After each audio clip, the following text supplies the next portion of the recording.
of Taiwan. I'm Ethan Liu with news from here in Taiwan and around the world.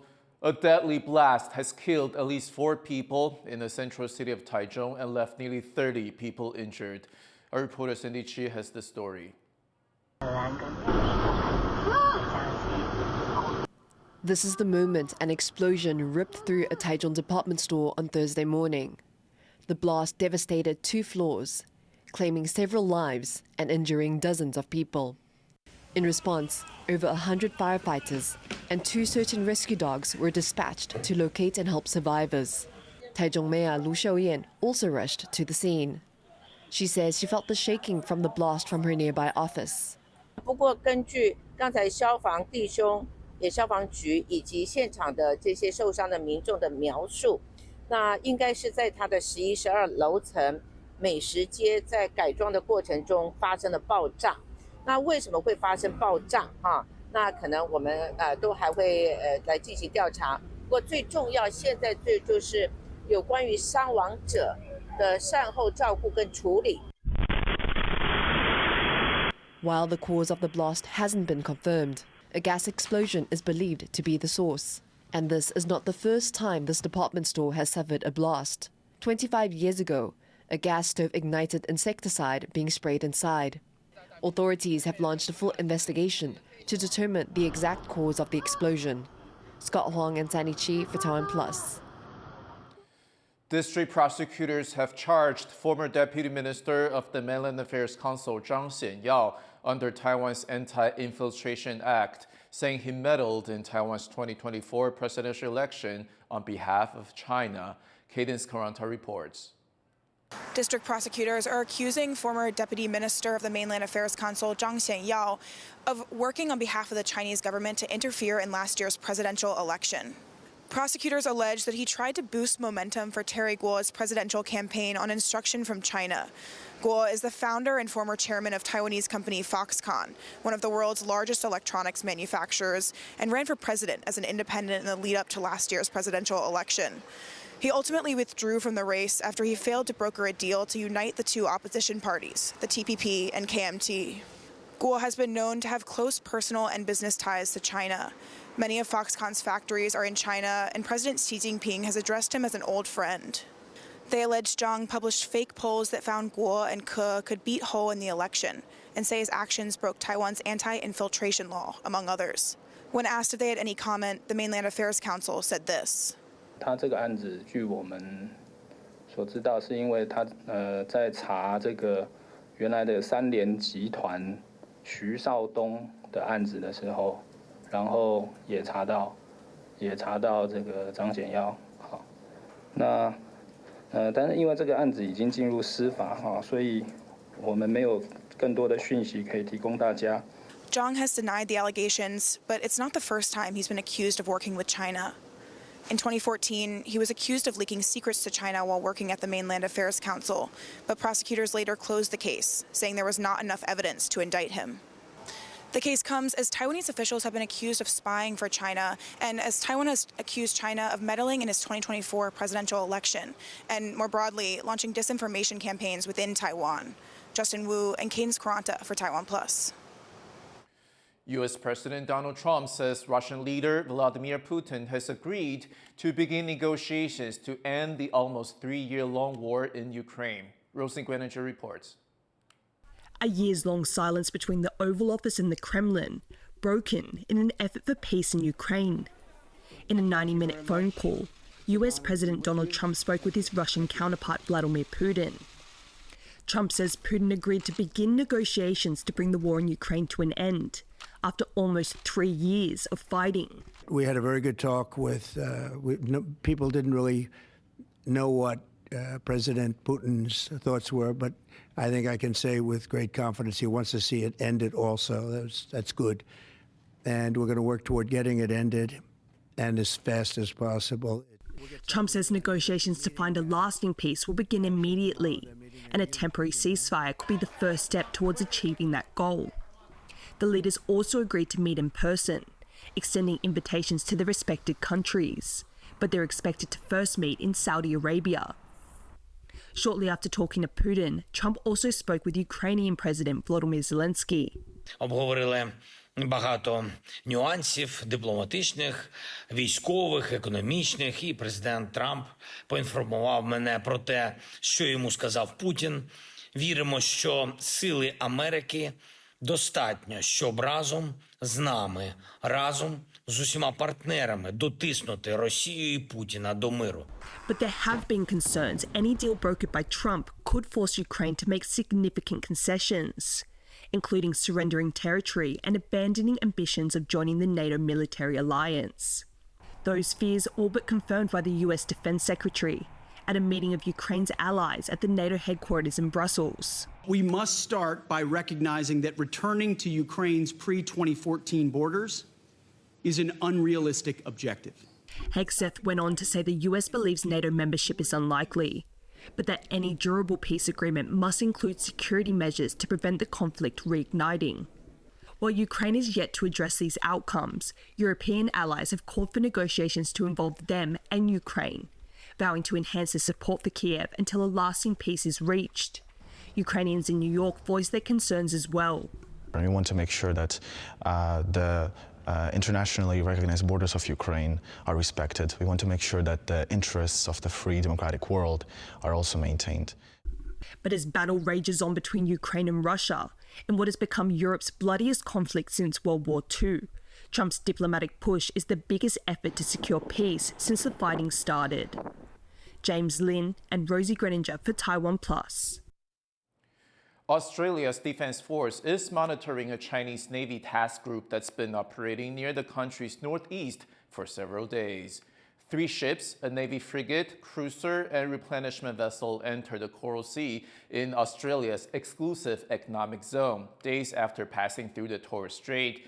Australian Defence Minister Richard Miles has ordered Navy and Air Force to shadow the ships, although the vessels have not violated international law. It comes days after Canberra raised concerns with Beijing over unsafe and unprofessional actions by a Chinese fighter jet that released flares near an Australian Air Force plane. Instagram has started rolling out teen accounts in the Asia-Pacific, including Taiwan, that automatically set minors' profiles to private. Apparently designed to protect young people online, some think the restrictions aren't addressing core issues of cyber safety. Reese Ayers reports. Who's following you on Instagram?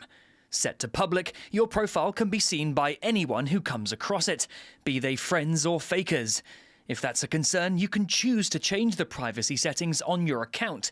But beginning this week in Taiwan and elsewhere in the Asia-Pacific, Instagram accounts of users 16 years or younger will be forcibly set to private. It's part of Instagram parent company Meta's rollout of teen accounts across several regions, beginning in countries like Australia, the UK and US last September, with new features designed to make the social media experience safer for minors.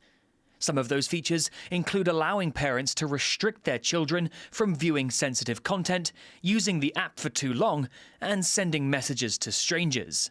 需要透过家长的权限才可以更改设定，而且家长可以看到孩子在网络上接触的内容跟对象，这样的网络环境也可以让家长更安心。 While a welcome change for some, others argue that teen accounts are missing the point.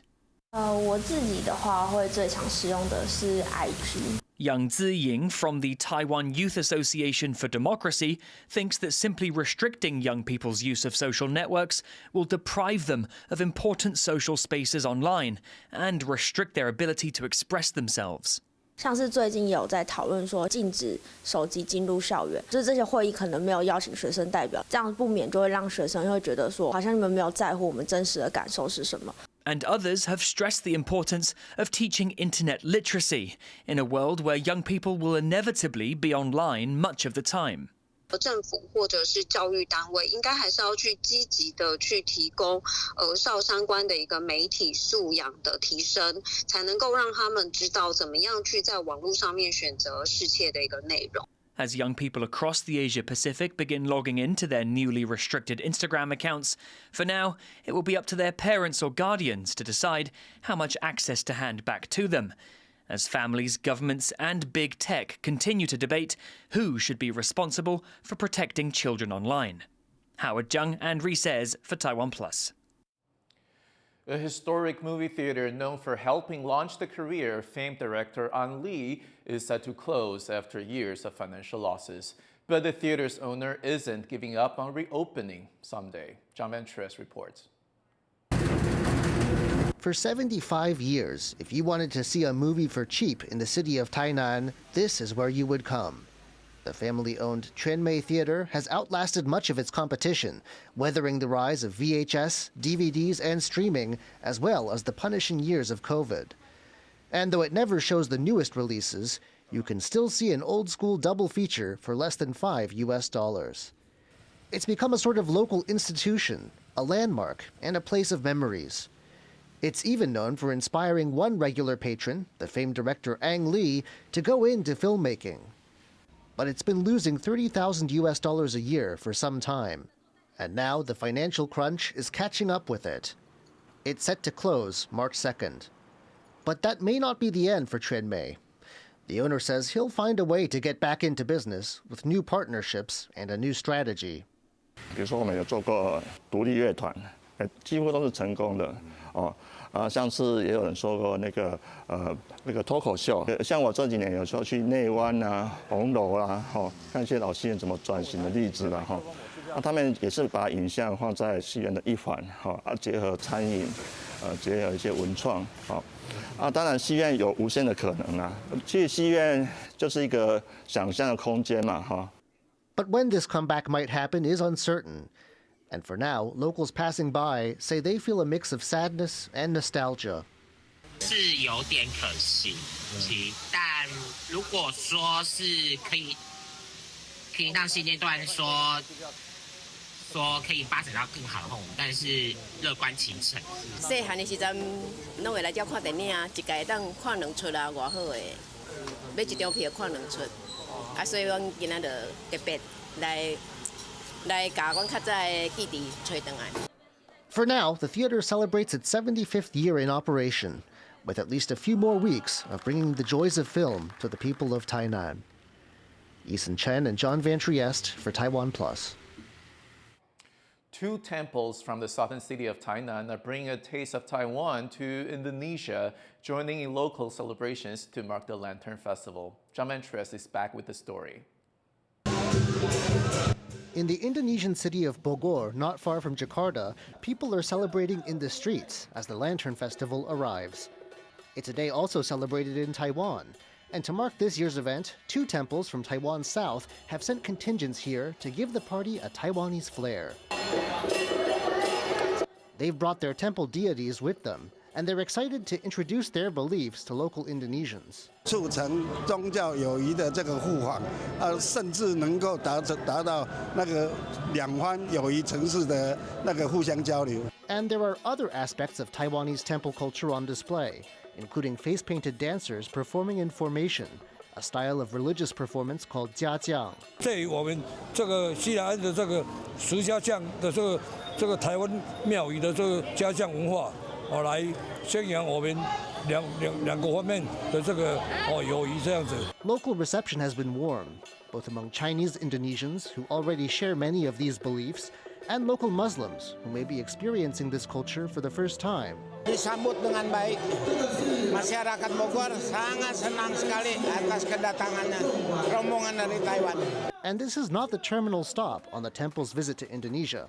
They're also traveling to the city of Bandung, about 100 kilometers to the east, until February 15th, further spreading the spirit of cultural exchange between these two Asian countries.